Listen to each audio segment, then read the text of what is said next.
내일부터 명절 연휴입니다. 다음 주 월요일까지 새벽 예배 쉽니다. 화요일에 볼 수 있도록 하겠습니다.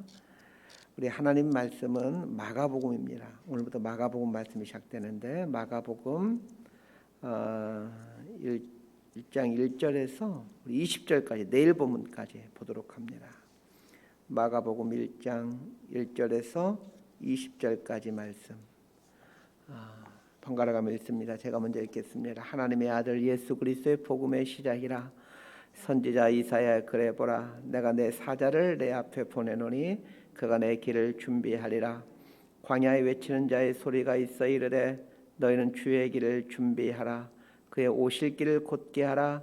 기록된 것과 같이 세례 요한이 광야에 이르러 죄사함을 받게 하는 회개의 세례를 전파하니 온 유대 지방과 예루살렘 사람이 다 나아가 자기 죄를 자복하고 요단강에서 그에게 세례를 받더라. 요한은 낙타털 옷을 입고 허리에 가죽띠를 띠고 메뚜기와 석청을 먹더라. 그가 전파하여 이르되 나보다 능력 많으신 이가 내 뒤에 오시나니 나는 굽혀 그의 신발끈을 풀기도 감당하지 못하겠노라. 나는 너희에게 물로 세례를 베풀었거니와 그는 너희에게 성령으로 세례를 베푸시리라. 그때 예수께서 갈릴리 나사렛으로부터 와서 요단강에서 요한에게 세례를 받으시고 곧 물에서 올라오실 때 하늘이 갈라짐과 성령이 비둘기같이 자기에게 내려오심을 보시더니 하늘로부터 소리가 나기를 너는 내 사랑하는 아들이라 내가 너를 기뻐하노라 하시니라. 성령이 곧 예수를 광야로 몰아내신지라. 광야에서 40일을 계시면서 사탄에게 시험을 받으시며 들짐승과 함께 계시니 천사들이 수종들더라. 요한이 잡힌 후 예수께서 갈릴리에 오셔서 하나님의 복음을 전파하여 이르시되 때가 찼고 하나님의 나라가 가까이 왔으니 회개하고 복음을 믿으라 하시더라. 갈릴리 해변으로 지나가시다가 시몬과 그 형제 안드레가 바다에 금을 던지는 것을 보시니 그들은 어부라. 예수께서 이르시되 나를 따라오라. 내가 너희로 사람을 낚는 어부가 되게 하리라 하시니 곧 그물을 버려두고 따르니라. 20절까지 함께 읽습니다. 조금 더 가시다가 세베대의 아들 야고보와 그 형제 요한을 보시니 그들도 배에 있어 그물을 깁는데 곧 부르시니 그 아버지 세베대를 품꾼들과 함께 배에 버려두고 예수를 따라가니라. 아멘. 오늘부터 이제 마가복음을 가지고 새벽 예배 말씀을 선포하게 됩니다. 이 마가복음에 대한 개괄적인 내용을 먼저 좀 다루고 오늘 본문으로 들어가는 게 좋을 것 같습니다. 마가복음은 사복음서 중에 가장 먼저 쓰여진 복음서입니다. 그래서 다른 복음서 기자들이 마가복음을 많이 참고했을 것으로 학자들은 보고 있습니다. 이 마가 요한이라는 이름부터 좀 살펴보십시다. 요한은 히브리어 이름이고 마가는 로마식 이름입니다. 정확한 발음으로는 마르쿠스인데 우리는 마카 이렇게 읽습니다. 마가 요한은 바나바의 조카입니다. 사도 바울과 또 바나바와 함께 그 1차 선교여행을 갔다가 중간에 포기하고 왔던 사람이 마가 요한입니다. 마가 요한은 예수님을 따라다닌 12제자는 아니었죠. 다만 마가 요한의 어머니가 예루살렘의 유력자였던 마리아라는 여인이었고 마가의 다락방이 오순절 성령 강림이 있었던 집입니다. 큰 다락방이 있던 걸로 봐서 120명이나 들어가는 이 큰 다락방이 있던 걸로 봐서 마가는 상당히 부유한 가정에서 자랐을 것으로 추정하고 있습니다. 마가는 베드로에게 많은 영향을 받게 되는데 이 예루살렘 교회가 탄생할 때 이 베드로의 최측근이 되어 베드로 사도로부터 많은 가르침을 받았을 것으로 보고 있습니다. 그러면서 마가는 이 초대교회사에 굉장히 중요한 위치를 차지하고 있습니다. 오순절 성령 강림의 장소였던 마가의 다락방 소유주이면서 베드로의 최측근으로 베드로의 가르침을 받았던 사람이요, 바나바의 조카이면서 사도 바울과 함께 1차 선교 여행을 감당했던 사람입니다. 최초의 교회인 예루살렘 교회와 관련해서 그리고 초대교회 획을 그은 이 바울의 이방 선교 사역의 주요 인물로 이 마가가 등장하고 있는 거죠. 마가가 마가복음을 쓰게 된 배경은 로마 사람들에게 예수님을 소개하기 위함이었습니다. 골로새서를 보게 되면 바울이 로마 감옥에 갇혀 있을 때 마가가 그곳에 함께 있었다라고 말하고 있습니다. 골로새서 4장 10절입니다. 나와 함께 갇힌 아리스타고와 바나바의 생질 마가와. 바울이 로마 감옥에 있을 때 마가가 바울과 함께 있었다고 말해주고 있는데, 마가는 어떤 경로인지는 정확히 알 수는 없지만 로마에 가서 복음을 전하고 있었던 겁니다. 마가가 마가복음을 기록한 때가 한 60년대 중반경으로 보고 있는데, 이때는 기독교인들에 대한 박해가 시작되는 시점입니다. 로마에서 복음을 전하던 마가는 네로 황제의 박해로 인해 고통당하는 로마 교인들에게 예수님에 대한 이야기를 해줄 필요를 느끼게 됩니다. 그래서 마가복음의 전체 분량 중 약 40% 이상이 예수님이 돌아가시기 전 일주일 동안에 많은 고난을 당하는 삶에 초점을 맞추어서 예수님도 이렇게, 우리의 주 되신 예수님도 이렇게 고난을 당했다라는 것을 강조해 가고 있습니다. 자, 이 정도에서 이제 개관을 마치고 오늘 본문으로 들어가 보도록 하겠습니다. 마가복음 1장 1절을 보면 하나님의 아들 예수 그리스도의 복음의 시작이라 이렇게 얘기하고 있습니다. 그러면서 이제 세례 요한의 이야기를 바로 이제 시작하고 있죠. 2절부터는 세례 요한의 얘기가 등장합니다. 예수님을 가리켜서 이제 하나님의 아들이라라는 말로 시작하고 있는데, 이것은 이 로마 사람들이 로마 황제를 신의 아들로 추앙하고 있었기 때문입니다. 하나님의 아들 예수 그리스도, 이 말은 로마 황제가 신의 아들이 아니라 예수님이 하나님의 아들이라는 말입니다. 그러면서 예수님이 하나님의 아들이기 때문에 세례 요한 같은 아주 걸출한 인물이 그 예수님 앞에 가면서 예수님을 소개해주고 있다라는 것을 지금 말해주고 싶은 겁니다. 마치 그 왕이 행차할 때 굉장히 고위직에 있는 높은 사람이 앞서가면서 길을 비키라고 소리치면서 그 왕의 행차를 인도해 가는 것과 같은 논리입니다. 예수님이 하나님의 아들이라는 선포를 한 이후에 이제 예수님이 세례받는 이야기를 하십니다. 세례받는 이야기를 하고 난 이후 광야에서 시험받는 내용을 다루고 있습니다. 마가복음은 예수님을 소개하는데 예수님의 종되심에 초점을 맞추어 기술해 갑니다. 그래서 마가복음에 보게 되면 이 곧이라는 이 부사가 반복해서 등장합니다. 곧. 이 종의 가장 큰 특징이 항상 대기하고 있는 것이죠. 주인이 명령하면 바로바로 복종할 수 있도록 항상 대기하고 있다가 주인이 명령하면 곧바로 그 일을 수행합니다.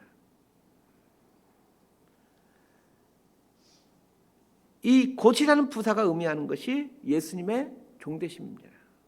그런데 마가는 종이 되신 예수님을 소개하면서 맨 앞에서 하나님의 아들 예수 그리스도 복음의 시작이라 이렇게 하나님의 아들이라는 칭호를 사용합니다. 아이러니죠. 이것은 예수님이 하나님의 아들이신데 종의 모습을 갖고 오셨다, 종의 모습을 갖고 사셨다라는 것을 말해주기 위함입니다. 오늘 본문은 이 하나님의 아들이신 예수님이 세례를 받고 시험을 받는 이야기를 하고 있습니다. 예수님은 하나님이시기에 세례를 받을 필요도 없으시고 또 누군가에게 시험을 받는 분이 아니시지만 종이시기에 세례를 받고 시험을 받으신다는 것입니다. 그런 의미에서 예수님이 받으신 세례와 이 광야 시험의 본질을 알아야 합니다. 예수님이 받으신 세례와 광야에서 받으신 시험의 본질은 예수님이 진짜로 인간이 되셨느냐는 것입니다. 사단은 예수님에게 당신 하나님이지 않느냐, 사단은 예수님의 정체를 알고 있습니다. 그가 하나님이라는 걸 알고 있습니다. 그래서 사단은 자꾸 예수님에게 말하는 겁니다. 당신 하나님이지 않느냐, 인간인 척 하는 것 아니냐, 이렇게 주장하고 있고 예수님은 그에 대해서 아니다, 난 진짜로 인간이 되었다, 이걸 말해주는 것이 광야 시험의 핵심이고 그 세례와 광야 시험의 핵심입니다. 사단이 예수가 인간이 아니라는 것을 유도하는 이유가 있습니다. 만약 예수님이 인간이 아니고 여전히 신으로 존재하고 있다면 예수는 인간을 구원할 수가 없습니다. 그리고 그 구원은 무효가 되어버립니다. 예수님이 인간을 구원하시기 위해서는 반드시 사람이 되어야만 합니다. 그래야만 사람의 죄를 대신 대속해 갈 수가 있는 거죠. 사단은 이걸 너무 잘 알고 있기에 자꾸 예수님에게 당신 하나님이지 않느냐, 인간인 척 하는 것 아니냐, 이렇게 자꾸 유도하는 것입니다. 내일 이제 새벽 예배가 쉬는데 내일 본문인 12절부터가 상당히 중요한 본문이라서 내일 본문까지 오늘 아침에 다루려고 합니다. 우리 12절과 13절 말씀 함께 읽도록 하겠습니다. 시작. 성령이 곧 예수를 광야로 몰아내신지라. 광야에서 40일을 계시면서 사탄에게 시험을 받으시며 들짐승과 함께 계시니 천사들이 수종 들더라. 예수님께서 본격적으로 공생을 시작하시려고 할 때 시험을 받으러 광야로 가십니다. 그런데 성경에서 뭐라고 말하고 있는지 잘 한번 보시기 바랍니다. 성령이 곧 예수를 광야로 몰아내신지라. 성령께서 예수님으로 하여금 광야로 가셔서 시험을 받게 하신다는 것입니다. 이걸 통해서 중요한 한 가지를 알게 됩니다. 우리가 바른 그리스도인으로 살고자 할 때 많은 시험이 있다는 것입니다. 그런데 중요한 것은 그 시험들은 다 성령께서 알고 계시고 섭리하고 계시는 시험이라는 것입니다. 마가는 예수님이 시험 받는 것을 성령께서 이끌어 가시는 시험이다라고 말하므로 지금 로마 제국의 박해 아래에 있는 그리스도인들에게 지금 이 시험이 왜 오는지에 대해서, 시험이 무엇인지에 대해서 알려주고 있는 겁니다. 신앙을 지키기 위해 박해를 받고 있는 우리 형제 자매들이요, 우리 주님께서도 공생을 시작하시려고 하실 때에 사단에게 시험을 받으셨는데 그 시험은 성령께서 이끌어 가시는 시험이었습니다. 그러므로 우리가 당하는 여러 가지 시험들도 성령께서 알고 계시고 성령께서 이끌어 가시는 시험입니다. 이렇게 말하고 있는 겁니다. 우리도 마찬가지입니다. 그리스도인이 세상을 살아간다는 것 자체가 실은 시험의 연속입니다. 그러나 더 중요한 것은 우리가 당하는 시험을 성령님께서 알고 계시고 함께 하신다는 것입니다. 그리고 이 시험을 통해서 우리는 하나님의 백성답게 변해가고 하나님의 일을, 또 하나님 맡겨진 사명을 성취해가는 삶을 살게 된다는 거예요. 자, 14절과 15절 말씀 함께 읽습니다. 시작. 요한이 잡힌 후 예수께서 갈릴리에 오셔서 하나님의 복음을 전파하여 이르시되 때가 찼고 하나님의 나라가 가까이 왔으니 회개하고 복음을 믿으라 하시더라. 예수님은 광야에서 시험을 통과하신 후 본격적으로 공생애를 시작하십니다. 그런데 예수님께서 본격적으로 공생애를 시작하시면서 하나님의 나라가 가까이 왔다라고 이제 전하게 되는데, 자, 언제부터 이 하나님의 복음을 전하게 되는지를 한번 보시길 바랍니다. 14절에서 요한이 잡힌 후 이렇게 나와 있습니다. 서두에서 설명했지만 세례 요한은 예수님 앞에 가면서 길을 열어가는 역할을 한 사람입니다. 세례 요한이 잡혔다라는 말은 길을 열어가는 역할을 이제 다 마쳤다라는 뜻입니다. 세례 요한이 길을 열어가는 일을 마치자 예수님이 본격적으로 당신이 해야 될 일을 해가십니다. 그것이 무엇입니까? 하나님의 복음을 전파하는 일입니다. 이 복음이라는 헬라어 말이 유앙겔리온이라는 말인데 참 의미 있는 말입니다. 이 유앙겔리온이라는 말은 사실은 전쟁에서 쓰는 단어입니다. 국가의 운명을 건 전쟁이 벌어지게 되었을 때 성 안에 있는 백성들은 초조한 마음으로 전쟁의 결과를 기다립니다. 전쟁에서 만약 지게 된다면 어떤 일이 발생합니까? 전쟁에서 진다라는 말은 전장터에 나간 남편과 아들이 죽었다는 의미이고, 더 나아가 이제 자신들도 포로가 되어서 처참하게 살아간다는 뜻입니다. 그렇기 때문에 성 안에 있는 여자들과 어린아이들은 이 전쟁 중에 간절히 기도하면서 전쟁의 결과를 그렇지만 눈 빠지게 기다리고 있는 거죠. 이때 저 성 밖 저 멀리서 한 병사가 성을 향해 뛰어들어옵니다. 전쟁의 결과를 알려주기 위해서입니다. 그 군사가 성으로 뛰어오면서 유앙겔리온 이렇게 외치면 성 안에 있는 사람들은 환호성을 지르며 서로를 부둥켜 안고 감사의 눈물을 흘립니다. 유앙겔리온 이 말은 좋은 소식이다 이런 뜻인데, 특별히 전쟁에서 승리했다는 소식을 유앙겔리온 이렇게 표현하고 있습니다. 유앙겔리온이라는 말이 선포될 때 이제 우리 살게 되었다는 뜻입니다. 예수님께서 하나님의 유앙겔리온을 전하셨습니다. 하나님의 유앙겔리온의 구체적인 내용이 하나님의 나라가 가까이 왔다는 것입니다. 세례 요한이 예수님의 길을 열어가는 역할을 다 마치자 예수는 본격적으로 당신의 일을 하시는데 그 일이 하나님의 유앙겔리온을 전하는 일이었습니다. 하나님의 유앙겔리온의 구체적인 내용이 하나님의 나라가 가까이 왔다라는 것입니다. 예수님이 이 땅에 오시는 순간부터 하나님의 나라가 이 땅에 가까이 왔습니다. 예수님이 오심으로 하나님의 나라가 시작되는 것이죠. 그렇지만 예수님이 오심으로 하나님의 나라가 시작되지만 예수님이 그때 오심으로 하나님의 나라가 완성되는 건 아닙니다. 그래서 우리가 하나님의 나라를 이해할 때 핵심되는 단어를 설명할 때 already, not yet, 이미, 그러나 아직이라는 단어로 설명해 가는 거예요. 하나님의 나라는 이미 임했습니다. 그러나 아직 완성되지 않았습니다.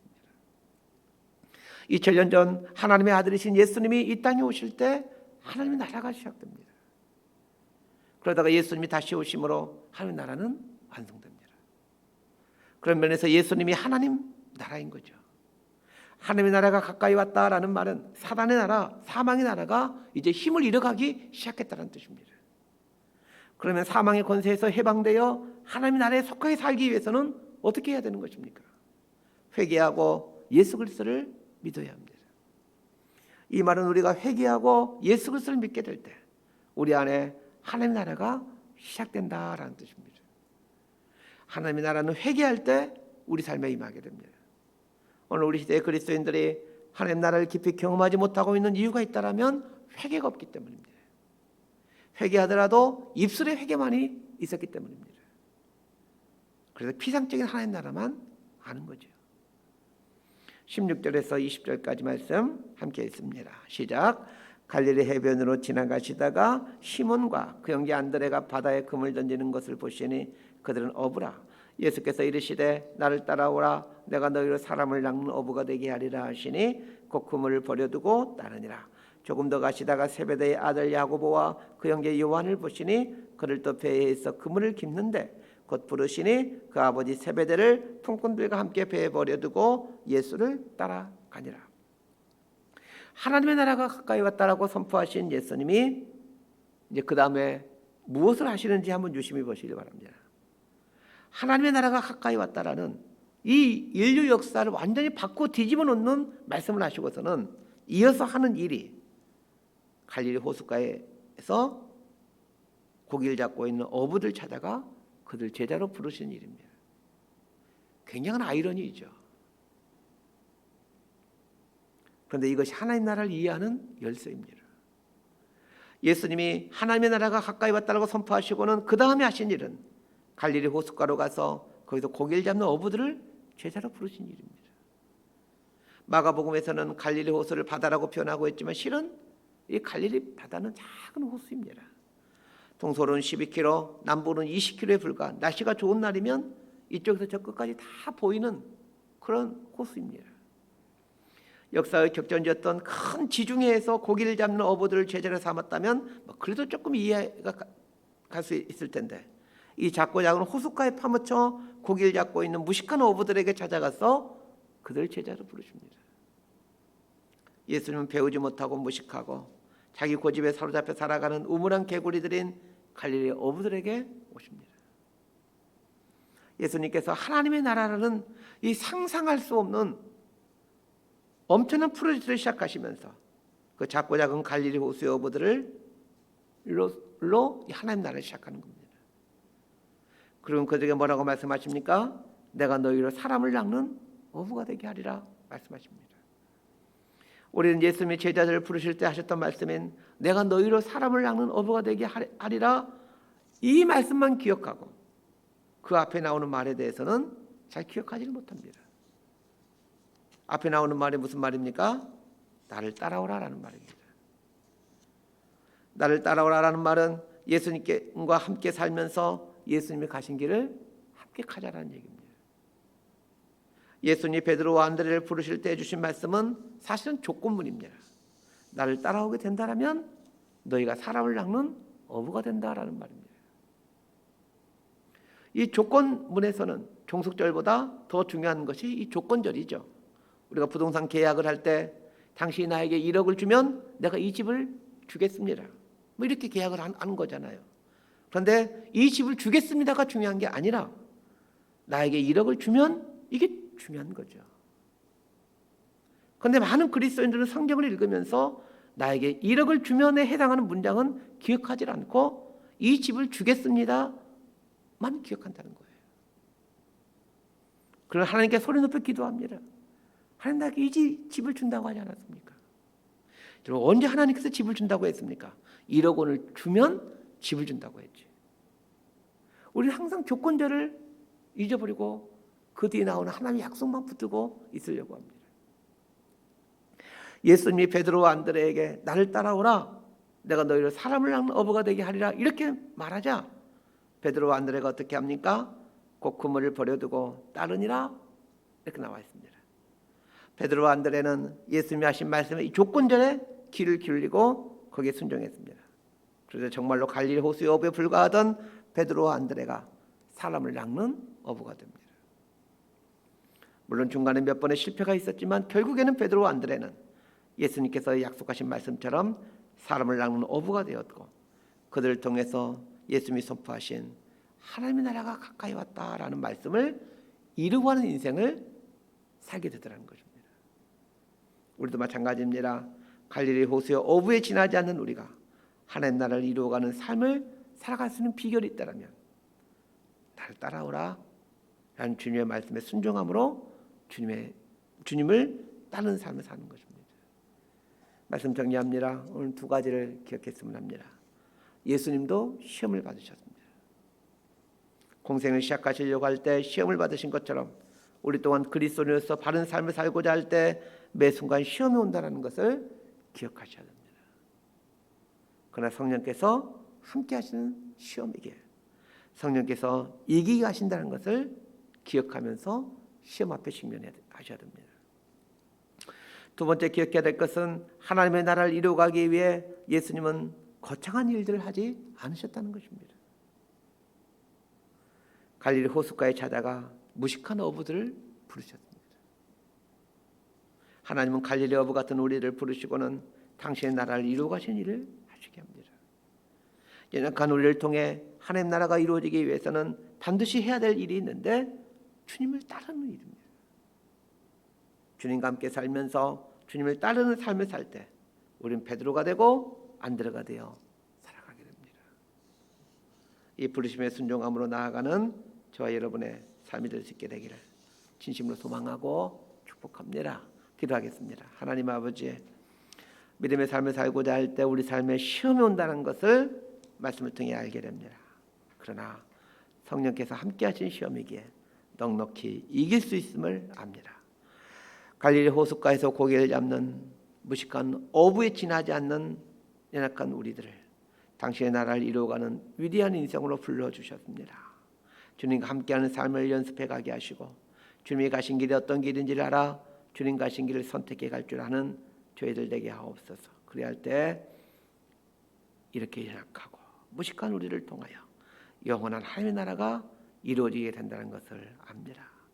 하나님 나라를 이루어가는 귀한 도구로 사용되어지는 은총이 우리 삶 가운데 있게 하여 주옵소서.